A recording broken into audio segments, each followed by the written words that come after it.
पर supreme court की बड़ी टिप्पणी सामने आई है। भारत कोई धर्मशाला नहीं है, ये बड़ी बात सुप्रीम कोर्ट ने बोली है। भारत कोई धर्मशाला नहीं है। सारे स्टेट से ये खबर तो आ रहा है कि बहुत बड़े पैमाने में बांग्लादेशियों को पकड़ा जा रहा है, डिटेन किया जा रहा है and they are being deported.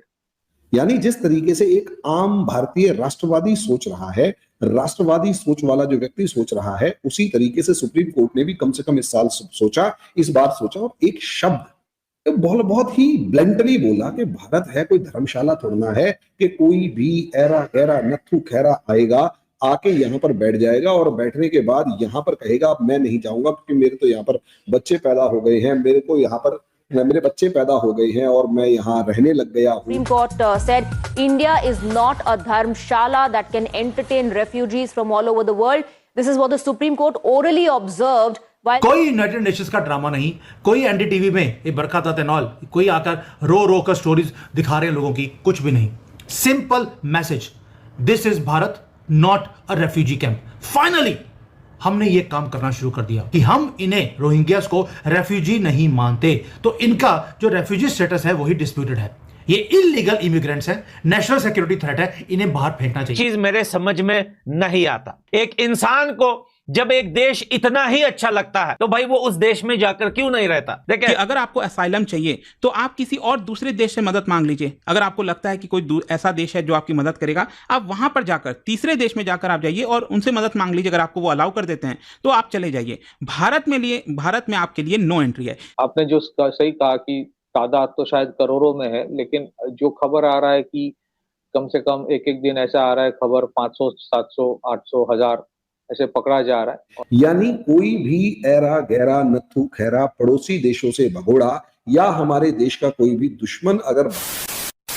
नमस्कार दोस्तों, जय हिंद। जैसा कि आपने क्लिप में देखा, इलीगल बांग्लादेशी और पाकिस्तानी घुसपैठियों को भारत से निकालने की डेडलाइन गृह मंत्री ने दे दी है। दरअसल सुप्रीम कोर्ट ने दूसरे देशों के नागरिकों को शरण देने के मामले में सोमवार को सख्त टिप्पणी की, जिसमें सुप्रीम कोर्ट ने कहा था कि भारत दुनिया भर के शरणार्थियों के लिए कोई धर्मशाला नहीं है। कोर्ट ने कहा कि अनुच्छेद 19 के तहत भारत में बसने का अधिकार सिर्फ भारतीय नागरिकों का है। जिसके बाद केंद्रीय गृह मंत्रालय ने अवैध प्रवासियों के खिलाफ पूरे भारत में अभियान तेज करते हुए सभी राज्यों और केंद्र शासित प्रदेशों को आदेश जारी कर दिया है कि वे बांग्लादेश, पाकिस्तान और म्यांमार से आए सस्पेक्टेड इमिग्रेंट्स का डॉक्यूमेंट वेरिफिकेशन 30 दिनों के भीतर पूरा करें। जो व्यक्ति खुद को भारतीय नागरिक बताता है, उनके डॉक्यूमेंट्स अगर 30 दिनों के अंदर वेरीफाई नहीं होते हैं तो उनको भारत से बाहर निकाला जाए। साथ ही सभी राज्यों और केंद्र शासित प्रदेशों से यह भी कहा गया है कि सीमा बलों और तट रक्षक बलों द्वारा सौंपे गए अवैध नागरिकों का रिकॉर्ड रखें और हर महीने 15 तारीख तक केंद्र के साथ रिपोर्ट साझा करें। बताया जा रहा है कि ये जो घुसपैठियां हैं उनकी तादाद करोड़ों में है, जो पाकिस्तान और बांग्लादेश से भारत में आके बस गए हैं। अभी सुप्रीम कोर्ट ने एक बहुत ही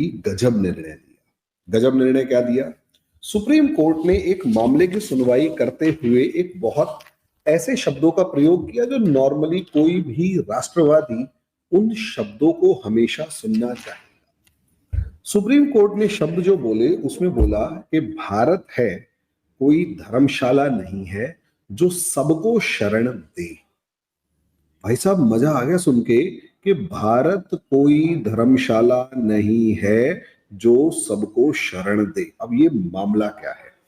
मामला ये है कि 2015 के अंदर श्रीलंका से आया हुआ एक व्यक्ति, जिसके ऊपर श्रीलंका ने भी भगोड़ा घोषित कर रखा और ये कहा है कि भाई श्रीलंका जो है वो जो व्यक्ति है वो भगोड़ा है और सब चीजें। तो उस बंदे को जो भगोड़ा व्यक्ति है, भगोड़ा घोषित कर रखा है, वो इंडिया के अंदर भी क्रिमिनल केस में अंदर था, या यूं कहें कि UAPA unlawful activities prevention act, उस पे यानी जिसे हम गुंडा एक्ट कहते हैं वो लगा हुआ था। अब एक बंदा जिस पर गुंडा एक्ट लगा हुआ है, मद्रास हाई कोर्ट ने उसको 7 साल की कैद सुना दी है और कैद सुनाई और उसके बाद ये कहा कैद के बाद उसे डिटेंशन सेंटर में रखा जाए और उसे उसके देश वापस डिपोर्ट कर दिया जाए। अब भारत का कानून देखो और भारत के अंदर रहने वाले बहुत से वो जो वोक सो कॉल्ड वोक हैं, उनको अगर देखें तो वो इतने कॉन्फिडेंट हैं कि एक बंदा श्रीलंका का क्रिमिनल है, भगोड़ा है। वो श्रीलंका का क्रिमिनल भगोड़ा जो है उसके फेवर में भी यहाँ पर एक पूरी की पूरी जमात खड़ी होती है, 3 वकील उसके फेवर में खड़े हो जाते हैं और तीनों के तीनों डिसाइड करते हैं कि उसका मामला सुना जाए। और मजे की बात, सुप्रीम कोर्ट उसका भी मामला सुनती है, और सुप्रीम कोर्ट उसका मामला सुनती है और सुनने के बाद कहती है कि देखो भाई सीधी सी बात है, मतलब प्रॉपर मामला। अब याद कीजिए ये मामला कैसा था। ये बिल्कुल वैसा ही मामला है जो, मतलब अब मैं इस मामले में, क्योंकि क्रिमिनल भी है, तो जो याकूब मेमन का नाम सुना, याकूब मेमन को जब फांसी होने वाली थी तो उस फांसी वाले मामले के अंदर भी हमारे बहुत सारे तथाकथित वकील जो हैं वो एकदम से सुप्रीम कोर्ट पहुंच जाते हैं। रात को 3 बजे के करीब सुप्रीम कोर्ट महोदय जो हैं वो अपनी बेंच को बिठा, मतलब तुरंत तत्कालीन एक बेंच को बुलाते हैं और उसके ऊपर सुनवाई करते हैं। तीस्ता सीतलवाड़ के मामले में तो फोन पे ही सुनवाई हो जाती है।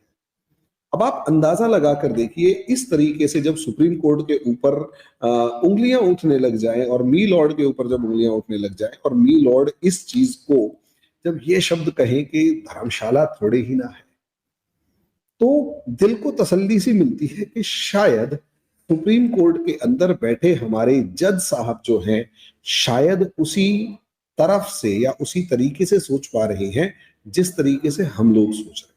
भारत है कोई धर्मशाला थोड़ना है कि कोई भी ऐरा गैरा नत्थु खैरा आएगा, आके यहाँ पर बैठ जाएगा और बैठने के बाद यहाँ पर कहेगा अब मैं नहीं जाऊंगा क्योंकि मेरे तो यहाँ पर बच्चे पैदा हो गए हैं, मेरे को यहाँ पर मेरे बच्चे पैदा हो गए हैं और मैं यहाँ रहने लग गया हूँ, मेरा सब कुछ हो गया है, तो मुझे तो अब नहीं जाना है। और सुप्रीम कोर्ट भी कहता था हाँ एक ह्यूमैनिटेरियन ग्राउंड के ऊपर हमें ये सोचना चाहिए। इससे पहले भी सुप्रीम कोर्ट ने काफी पॉजिटिव रिएक्शंस तब दिखाए थे जब सुप्रीम कोर्ट के सामने रोहिंग्या वाला मामला आया, तो सुप्रीम कोर्ट ने कहा रोहिंग्या भारत के लिए एक थ्रेट है। थ्रेट तो नहीं कहा था, लेकिन ये कहा था कि सरकार जो डिसीजन ले रही है वो सरकार का डिसीजन है, जैसा है ठीक होगा। देखो यार, श्रीलंका वाला ये जो मामला आया है इसका असर कहीं ना कहीं इस समय पर भारत में रहने वाले 5 लाख वो पाकिस्तानियों के ऊपर पड़ने वाला है जो कि भारत के अंदर आए और आकर रह गए, बच्चे पैदा किए, कुनबा बढ़ाया और अपनी फौज बढ़ाई। ऑन एन एवरेज देखा गया है कि अगर मान लिया, अभी जैसे एक डाटा देखा गया कि 22 पाकिस्तानी महिलाएं भारत में आई और उन भारत में आने वाली 22 पाकिस्तानी महिलाओं के कुनबे का जो साइज है वो 100 से ऊपर है। यानी उन महिलाओं ने 5-5 बच्चे ऑन एन एवरेज पैदा किए और भारत की डेमोग्राफी के अंदर थोड़ा ही सही लेकिन बदलाव करने की कोशिश करी। मतलब पाकिस्तानी लड़के, अब जैसे कश्मीर का मामला आया, कश्मीर में एक लड़का 2008 से रह रहा, 2008 में जब बच्चा था तब आया और उसके बाद वो 2025 तक यानी कि पूरे 15 साल रहा। उसने अपना आधार कार्ड बनवाया, वोटर आईडी कार्ड बनवाया, वोट भी डाल रहा है, सब कुछ कर रहा है पाकिस्तानी। और उसके बाद यहां पर ये वो क्लेम कर रहे हैं कि मेरे तो बच्चे भी यहां पैदा हो गए, मेरा तो परिवार यहां है, मेरा तो घर यहां है, अब हम क्यों जाएं, हमें उस टाइम क्यों नहीं निकाला।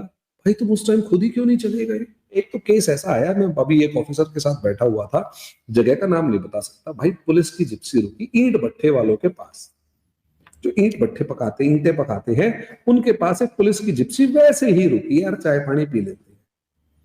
अब पुलिस वालों की जिप्सी जैसे ही रुकी और 4-5 पुलिस वाले नीचे उतरे तो उनको देख के वहां ईंट भट्ठे पर काम करने वाले लोग भागने लगे। पुलिस वालों के दिमाग में बात आई, तेरी की हमें देखते ही भाग रहे हैं, इसका मतलब शक है।